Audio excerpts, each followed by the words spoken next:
There are several jobs that I believe that would give you something to eat at the end of the day, if not make you fortune while you are at the rural area. Hey, my name is Caroline Kihugu. Welcome back to my YouTube channel. And in case you are new here, karibu sana. I appreciate for clicking and coming back. If you have not already subscribed, I would appreciate it if you did so. And turn on your notification bell to be the first to be notified every time we post a new video. So many times we give excuses that there are no jobs, we can't do anything, especially people at the rural area. And there are things, living in Murang'a, and especially one who goes to the rural areas of Murang'a oftenly, there are things I believe would give someone a meal at the end of the day. And some of the things are farming. Like for example, lands in Murang'a goes from as low as 500 bob. And it's a sizable area where you can plant some kales, that is sukuma wikis, spinach, some vegetables, or even arrowroots.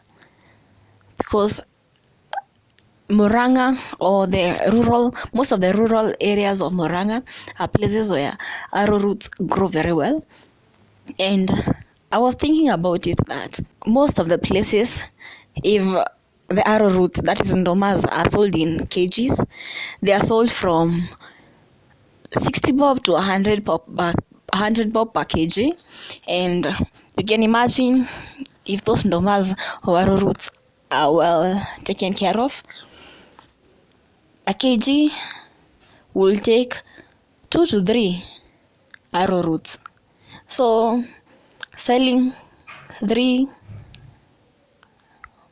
to 4 arrowroots for about 60 to 100 kg, 60 to 100 bob, it's good money, because I'm sure you will be harvesting more, not just a kg. And the arrowroot goes for about 3 to 6 months. From 3 months, at least you have some small arrowroots, but between 3 to 6 months, they are ready to be sold.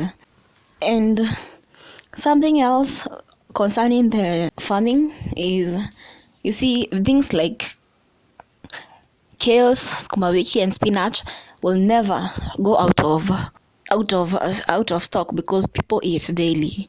And I can imagine that with a small piece of 500 shillings or 1,000 shillings for about 6 months, meaning it's about 1,000 to 2,000 in a year. And what will you have? How much kales would you have sold in a year?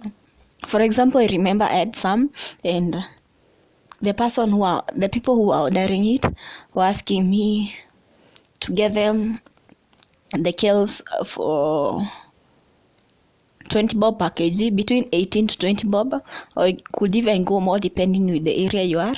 And they are buying it from a sack of maybe 70 or 50 kgs, so maybe 20 by 70.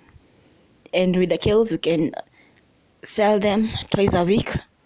I think that will be good money. You will do something with it. There are also people who prefer doing French beans, that is the meshiri. And the meshiris go for only 45 days. Although with that, I think one has to be very careful with it. The meshiri or the French beans needs at least somebody who is doing the manual work by themselves. Because if you are always giving out money for labor, or if you counter that you are supposed to pay yourself for the labor, I don't think it's good money. I don't think it will give good returns, because the French beans needs a lot of work. It's a lot of work. And most of them are bought from as low as 30 bob per kg to as high or as low as 200 bob per kg. but it's really hectic with the French beans. So unless you are there full time, this can really let you down. And if you're in the rural area and can afford to do bigger farming, the onions and tomatoes and cabbages are good for business. Even the kales are good for business.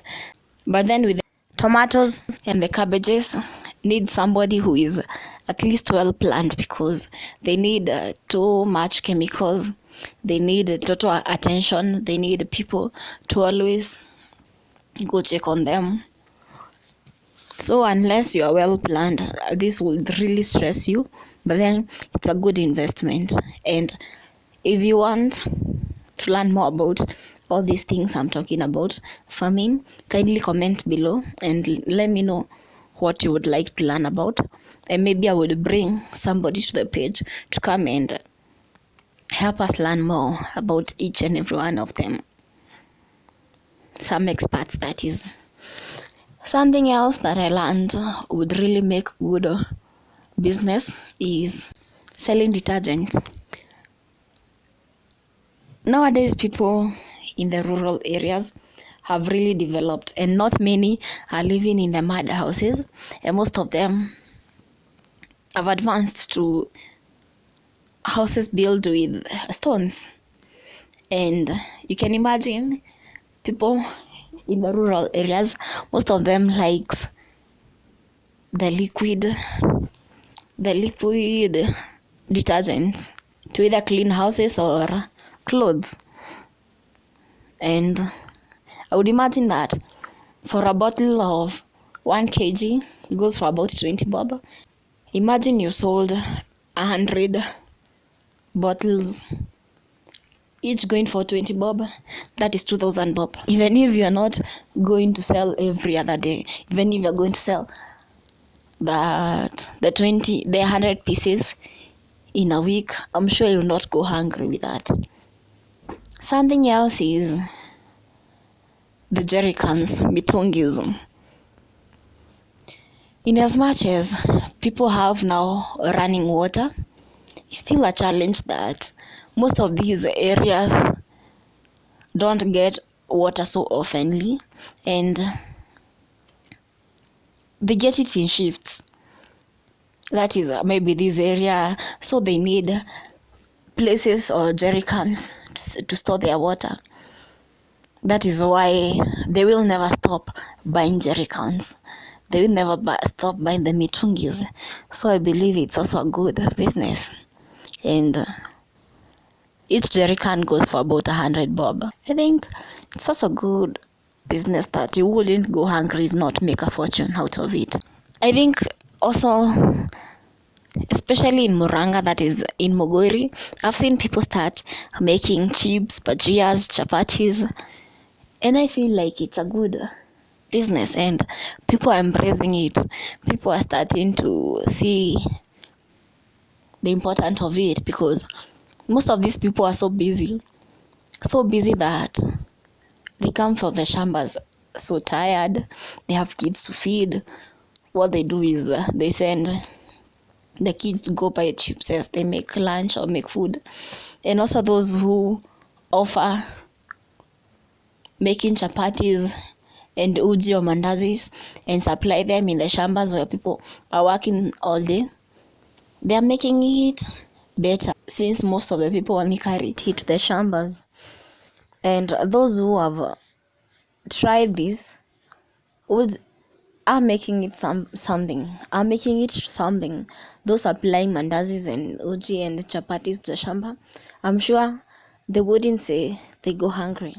Thank you for coming back, and kindly comment below. Let us know how you started, if you have started in any of these businesses, and how you are faring so far. Would you advise somebody else to do the same? If not, why? If yes, share your inspirations. And thank you for clicking. Thank you for subscribing. If you're not already subscribed, kindly do so. Till next time, bye.